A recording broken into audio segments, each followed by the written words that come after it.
नमस्कार, मी दीपक राऊत तुमचे स्वागत करतो आजच्या शेअर मार्केट अपडेटमध्ये। आज मार्केटनं सुरुवात पॉझिटिव्ह गॅप अप ओपनिंगसोबत केली आणि ऑलमोस्ट 25,000च्या आसपास जो निफ्टीचा एक ट्रेंड लाईन आहे तिथंपर्यंत येऊन पोचले, पण 25,000च्या वरती सस्टेन नाही होऊ शकले। मॉर्निंग सेशनमध्ये निफ्टी 25,000च्या वरती काही काळ सकाळी 11 साडे 11पर्यंत ट्रेड करत राहिली, पण त्यानंतरनं थोडंसं मायनर प्रॉफिट बुकिंग म्हणा किंवा थोडंसं मायनर सेलिंग आलं आणि त्यामुळे निफ्टी जो आहे तो 25,000च्या खाली मेंटेन राहिला आणि दुपारनंतर ऑलमोस्ट 25,000च्या खालीच ट्रेड करत राहिला आणि एक 25,000च्या एजवर 24,975च्या आसपास बंद दिला, 100 पॉईंट पॉझिटिव्हमध्ये। बँक निफ्टी मात्र 54,500 जो महत्त्वपूर्ण रेजिस्टन्स होता त्याच्यावरती सक्षमरित्या ओपनही झाला आणि क्लोजही झाला।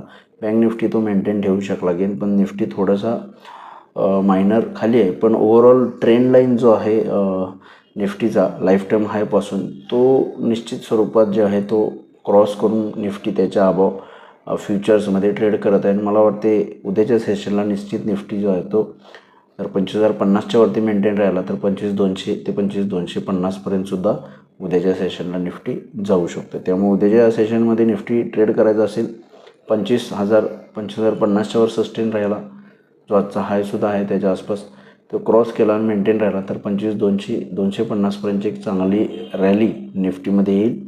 25,000च्या खाली 24,900 एक चांगला स्ट्रॉंग सपोर्ट आहे।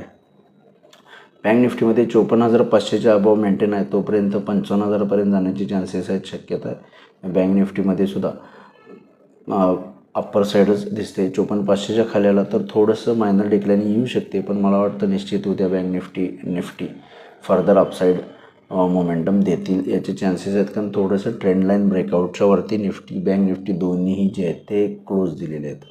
आज NSEमध्ये 1,602 शेअर्स वाढलेत, त्या बाजूला 1,084 शेअर्स पडलेत। निफ्टीमध्ये 35 शेअर्स वाढले, त्या बाजूला 15 शेअरमध्ये पडझड आहे। आणि सेक्टर इंडिसायजेसमध्ये आज फक्त ऑटो सेक्टरमध्ये थोडीशी मंदी आणि डिक्लाइनिंग प्रॉफिट बुकिंग बघायला मिळालं। बाकी banks, IT, pharma, FMCG, energy, realty या सगळ्या सेक्टरवर चांगलं बाईंग झालेलं बघायला मिळतं। FIIsने काल 2,000 कोटीचं बाईंग केलं आहे बऱ्याच दिवसाने। DIIsने 176 करोडचं बाईंग केलं आहे, त्यामुळे FIIचं बाईंग होणं एक पॉझिटिव्ह साईन आहे। आणि जर FIIsने बाईंग राहिलं तर आजही बघितलं तर मार्केट जे आहे ते निश्चित वाढवूनच थांबतं आणि सस्टेनेबल गेन्स दाखवते।